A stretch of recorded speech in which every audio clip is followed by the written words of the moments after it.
CPM ഒരു നിലപാട് സ്വീകരിക്കുന്നു. അതായത് CPI അവരുടെ നിലപാടിൽ ഉറച്ചു നിൽക്കുന്ന സാഹചര്യത്തിൽ എന്തായാലും ഇതുമായി തുടർന്ന് മുന്നോട്ട് പോകുന്ന കാര്യത്തിൽ ഒരു ഒത്തുതീർപ്പ് ധാരണയുണ്ടാക്കാം, അതനുസരിച്ചുള്ള നടപടികൾ പരിഗണിക്കാം എന്നുള്ളതാണ് CPMന്റെ ധാരണ. എന്നാൽ മന്ത്രിസഭാ യോഗം CPI മന്ത്രിമാർ ബഹിഷ്കരിക്കുകയാണെങ്കിൽ കാര്യങ്ങൾ കൈവിട്ടു പോകുമെന്നുള്ളൊരു മുന്നറിയിപ്പ് കൂടി CPM നൽകുന്നുണ്ട്. അതിൻ്റെ കൂടി അടിസ്ഥാനത്തിലാണ് ഇപ്പോൾ MN സ്മാരകത്തിൽ CPIയുടെ നേതൃയോഗങ്ങൾ ചേരുന്നത്.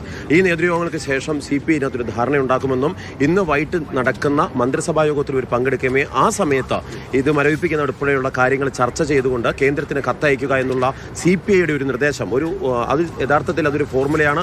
ആ ഒരു ഉപാധിയോടുകൂടി ഈ പ്രശ്നം പരിഹരിക്കാൻ വേണ്ടിയുള്ള നടപടിക്രമങ്ങളായിരിക്കും CPM സ്വീകരിക്കുക. ഏതായാലും ഈ പദ്ധതി ധാരണാപത്രം ഒപ്പിട്ടതോടുകൂടി പദ്ധതിയിൽ നിന്ന് പൂർണ്ണമായും മാറുക ഒരു സാധ്യമല്ല. താൽക്കാലികമായി ഉദ്യോഗസ്ഥ തലത്തിലുള്ള ഇടപെടൽ അല്ലെങ്കിൽ ഇനി തുടർന്നുള്ള നീക്കങ്ങൾ അതൊക്കെ ഒന്ന് ഇഴയ്ക്കാം, അല്ലെങ്കിൽ ഒരു മെല്ലെപ്പോക്ക് അതിൽ കൊണ്ടുവരാം എന്നൊക്കെയായിരിക്കും CPM ആലോചിക്കുന്നത് ഒരു പക്ഷേ അല്ലേ?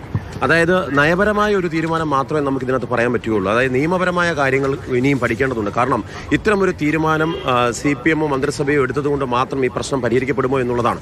എന്നാൽ മനസ്സിലാക്കപ്പെടുന്ന കാര്യം CPI അവരുടെ പ്രതിഷേധം അതിശക്തമായി തന്നെ മുന്നോട്ട് വെച്ചു. ആ പ്രതിഷേധത്തിൻ്റെ അടിസ്ഥാനത്തിലുള്ള നടപടിക്രമങ്ങൾ മുന്നോട്ട് വന്നു. അതുകൊണ്ട് തന്നെ CPIക്ക് ഇക്കാര്യത്തിലുള്ള എതിർപ്പ് ലോകമറിഞ്ഞു, അതോടൊപ്പം തന്നെ മുന്നണി അറിഞ്ഞു. ഇനിയും മുന്നണി ഈ വിഷയം ചർച്ച ചെയ്യട്ടെ, ഏത് തരത്തിൽ ഇത് നടപ്പാക്കാൻ പറ്റുമെന്ന് CPM നേതൃത്വം കൊടുക്കുന്ന മുന്നണി പറയട്ടെ എന്നുള്ള നിലപാടാണ് ഇനി CPI സ്വീകരിക്കാൻ പോകുന്നത്. അതുകൊണ്ട് അവരുടെ പ്രതിഷേധത്തെ വളരെ കുറച്ച് കാണാൻ വേണ്ടി സാധിക്കില്ല. മുന്നണിക്കുള്ളിൽ ശക്തമായ തിരുത്തലായിട്ട് CPI ഉണ്ട് എന്നുള്ള മറ്റും. പക്ഷേ അവർ ഇന്നത്തെ മന്ത്രിസഭാ യോഗത്തിൽ പങ്കെടുത്തില്ലെങ്കിൽ ഒരുപക്ഷെ കാര്യങ്ങളെല്ലാം കൈവിട്ടു പോകുമെന്നുള്ള സൂചനയാണ് CPM നേതൃത്വം നൽകുന്നത്. കാരണം CPMന്റെ അടിയന്തര സെക്രട്ടറി യോഗത്തിലും അത്തരമൊരു തീരുമാനമാണ് ഉണ്ടായിട്ടുള്ളത്. ഇതിൽ ഒരു തീരുമാനമെടുത്ത് CPI മന്ത്രിമാർ മന്ത്രിസഭാ യോഗത്തിൽ പങ്കെടുത്തുകൊണ്ട് ഈ വിഷയം ചർച്ച ചെയ്ത് പരിഹരിക്കുക എന്നുള്ള നിലപാട് CPI സ്വീകരിക്കണം. അല്ലാത്ത പക്ഷം ഈ തങ്ങളുടേതായ നിലപാട് സ്വീകരിക്കാമെന്നുള്ള CPMന്റെ മറുതന്ത്രമാണ് ഇപ്പോൾ പുറത്തുവരുന്നത്. സ്റ്റെഫൻ, ഇതിൽ മനസ്സിലാക്കേണ്ട കാര്യം മുഖ്യമന്ത്രി CPI സംസ്ഥാന സെക്രട്ടറിയുമായി സംസാരിച്ചു കഴിഞ്ഞു. 2 തവണ അദ്ദേഹം സംസാരിച്ചു. അതോടൊപ്പം തന്നെ CPMന്റെ ജനറൽ സെക്രട്ടറി CPIയുടെ സംസ്ഥാന സെക്രട്ടറിയുമായി ഇന്നലെ ഫോണിൽ സംസാരിച്ചു. അതോടൊപ്പം തന്നെ അവരുടെ ദേശീയ സെക്രട്ടറിയുമായി സംസാരിച്ചു. ഇങ്ങനെ പ്രശ്നപരിഹാരത്തിന് വേണ്ടി CPM നിരവധി തവണ ശ്രമിക്കുന്നുണ്ട്. എന്നാൽ CPI ഒരേ നിലപാട് തന്നെ സ്വീകരിക്കുന്നു എന്നുള്ളതാണ് CPMനെ സംബന്ധിച്ചോളം ഇപ്പോൾ ബുദ്ധിമുട്ടുണ്ടാകുന്നത്. അതുകൊണ്ട് ചില ഒത്തുതീർപ്പിന് വഴങ്ങലുകൾക്ക് CPI തയ്യാറായെങ്കിൽ മാത്രമേ ഇതുമായി മുന്നോട്ട് പോകാൻ വേണ്ടി സാധിക്കുകയുള്ളൂ. അത് മുന്നണി മര്യാദയാണ് എന്നുള്ള നിലപാടായിരിക്കും സ്വീകരിക്കുക. തീർച്ചയായിട്ടും CPMും ഇന്നലെ അത്തരത്തിലുള്ള ചില സൂചനകൾ നൽകിയിട്ടുണ്ട്. കാരണം കാർഷിക സർവകലാശാലയിലേക്ക് അവരുടെ ഒരു മാർച്ച് അതൊന്നും ചെറിയ ലാഘവത്തോടുകൂടിയോ CPMന്റെ ആ ഒരു തന്ത്രത്തിൽ നിന്ന് തന്നെ കാണാൻ കഴിയില്ല. കാരണം PM ശ്രീ പദ്ധതിയുമായി ബന്ധപ്പെട്ട് നേരത്തെ തന്നെ ദേശീയ വിദ്യാഭ്യാസ നയം നടപ്പിലാക്കിയത് കൃഷി വകുപ്പാണ് എന്ന തരത്തിലുള്ള പ്രതിരോധ തന്ത്രങ്ങൾ അവരുടെ ഭാഗത്തു നിന്നും വരുന്നുണ്ട്. അതുകൊണ്ട് തന്നെ ഈ വിഷയത്തെ CPM ഒരു കടുത്ത ഒരു വിഷയത്തിലേക്ക് കൊണ്ടുപോകാൻ ആഗ്രഹിക്കുന്നില്ല. കാരണം CPI ഒരു തട്ട് താണു നിന്നില്ലെങ്കിൽ കൂടുതൽ കാര്യങ്ങൾ കടുപ്പിക്കാൻ ഒരു തീരുമാനത്തിലേക്ക് ഒരുപക്ഷെ CPM നീങ്ങിക്കഴിഞ്ഞാൽ അത് മുന്നണി സംവിധാനത്തെ ആകെ തകർക്കുന്ന ഒരു സ്ഥിതിയിലേക്ക് കാര്യങ്ങൾ എത്തും. അതുകൊണ്ട് തന്നെ CPIയും ഒന്ന് താഴുക എന്നല്ലാതെ മറ്റ് വഴിയില്ല എന്ന് തോന്നുന്നു അല്ലേ? 2 മാർഗ്ഗങ്ങൾ ഇപ്പോൾ ഈ പ്രശ്നം അവസാനിപ്പിക്കുന്നതിന് വേണ്ടി മുന്നിൽ നിൽക്കുന്നുണ്ട്. ഒന്ന്, CPM തന്നെ മുൻകൈ എടുത്തുകൊണ്ട് CPIക്ക് ഒരു ഉറപ്പ് നൽകുക, ഈ കരാറുമായി മുന്നോട്ട് പോകില്ല, മറിച്ച് മന്ത്രിസഭാ യോഗത്തിൽ ഇന്ന് പങ്കെടുക്കുക എന്നുള്ളത്.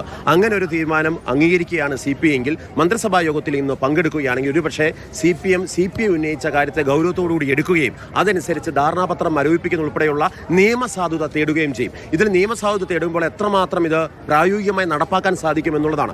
മറ്റൊന്ന്, സർക്കാരിൻ്റെ ഒരു പിന്നാക്കം പോക്കൽ. അതായത് ഈ വിഷയവുമായി ബന്ധപ്പെട്ട് SSK ഫണ്ട് കൈപ്പറ്റിയതിന് ശേഷം ബാക്കി PM ശ്രീ പദ്ധതികൾ, NEPയുമായി ബന്ധപ്പെട്ടുള്ള പദ്ധതികൾ ഇവയൊക്കെ നടപ്പാക്കുന്നതിൽ നേരത്തെ സ്റ്റെഫി സൂചിപ്പിച്ച പോലെ ഒരു കാലതാമസം വരുത്തുക, അതിനിടയിൽ രാഷ്ട്രീയപരമായ ഒരു നിലപാട് സ്വീകരിക്കുക. ഒരുപക്ഷെ തമിഴ്നാട് സ്വീകരിച്ചതുപോലെ സുപ്രീം കോടതിയിലേക്ക് ഈ വിഷയവുമായി മുന്നോട്ട് പോവുക. അതിന് നേതൃത്വം കൊടുക്കുന്നതിനകത്ത് CPMന് എതിർപ്പില്ല. പക്ഷേ അതുവരെ സ്കൂൾ വിദ്യാഭ്യാസവുമായി ബന്ധപ്പെട്ടിട്ടുള്ള കേന്ദ്ര ഫണ്ടുകൾ വൈകും എന്നുള്ള കാരണത്താൽ അത്തരമൊരു നീക്കത്തിലേക്ക് പോകുമോ എന്നുള്ളതാണ് CPMനെ അലട്ടുന്ന വിഷയം. അങ്ങനെ ഒരു നീക്കം നടത്തിക്കഴിഞ്ഞാൽ CPIയുടെ മാതിരിയല്ല, CPMനെ സംബന്ധിച്ചോളം കുറച്ചുകൂടെ പ്രായോഗികമായിരുന്നുണ്ട്. ആദർശം ഇത്രമാത്രം പറഞ്ഞാലും സ്കൂളിലെ കുട്ടികളുടെ പഠിപ്പ് അത് അല്ലെങ്കിൽ അവർക്ക് ബുദ്ധിമുട്ടുണ്ടാകുന്ന തരത്തിലേക്ക് ഒരു നിലപാടും സ്വീകരിക്കാൻ പറ്റില്ല എന്നുള്ളതാണ്. വേറൊന്ന്, തദ്ദേശ തെരഞ്ഞെടുപ്പ് വരികയാണ്. നിയമസഭാ തെരഞ്ഞെടുപ്പിന് ഇനി 6 മാസം മാത്രമേ ബാക്കിയുള്ളൂ. അത്തരമൊരു സന്ദർഭത്തിൽ ഇത്തരം ഒരു നിലപാട് സ്വീകരിച്ചാൽ ഇന്ന് EP ജയരാജൻ മുൻ LDF കൺവീനർ വരെ പറയുന്ന ഒരു കാര്യം, മുന്നണിയിലെ അനൈക്യം പുറത്തേക്ക് കൊണ്ടുവരുന്ന തരത്തിലേക്കുള്ള പ്രത്യക്ഷമായ നിലപാടുകൾ സ്വീകരിക്കുന്നത് ഒരു മുന്നണിക്കും നേരായ വഴിക്ക് മുന്നോട്ട് പോകാനുള്ള അവസരമാകില്ല എന്നുള്ളതാണ്. അതുകൊണ്ട് തന്നെയാണ് ബിനോയ് വി വിശ്വം CPIയുടെ സംസ്ഥാന സെക്രട്ടറി ഇതുവരെ മന്ത്രിമാർ ഇത് ബഹിഷ്കരിക്കുമെന്നുള്ള കാര്യം മാധ്യമങ്ങൾക്ക് മുന്നിൽ പറഞ്ഞിട്ടില്ല. എന്ന് മാത്രമല്ല എക്സിക്യൂട്ടീവിൻ്റെതായിട്ടുള്ള തീരുമാനത്തിൽ തുടർ ചർച്ച എന്ന നിലയിലാണ് CPIയുടെ സംസ്ഥാന സെക്രട്ടേറിയറ്റ് ചേരുകയും ചെയ്തത്. ഇത്തരമൊരു സന്ദർഭത്തിൽ ഒരു പക്ഷേ മന്ത്രിസഭാ യോഗത്തിൽ ഇന്ന് CPI മന്ത്രിമാർ പങ്കെടുത്താൽ ഒരുപക്ഷേ CPM-നും CPI-ക്കും ഒരു ഉപാധിയോടുകൂടി ഈ പ്രശ്നം പരിഹരിച്ച് മുന്നോട്ട് പോകാൻ വേണ്ടി സാധിക്കും. അതല്ല മന്ത്രിസഭാ യോഗത്തിൽ ഇതുമായി ബന്ധപ്പെട്ട ചർച്ചകൾ ഉണ്ടാവുകയും തീരുമാനങ്ങൾ കൈക്കൊള്ളാൻ കഴിയുകയും ചെയ്യും. അതുകൊണ്ട് തന്നെ CPI വഴങ്ങും എന്നുള്ളതാണ് CPM-ന്റെ പ്രതീക്ഷ. PMC പദ്ധതി റദ്ദാക്കാൻ സാധ്യതയുണ്ടോ? CPI-യുടെ സമ്മർദ്ദത്തിന് വഴങ്ങിയാൽ വിദ്യാഭ്യാസ വകുപ്പ് എന്ത് നിലപാടെടുക്കും?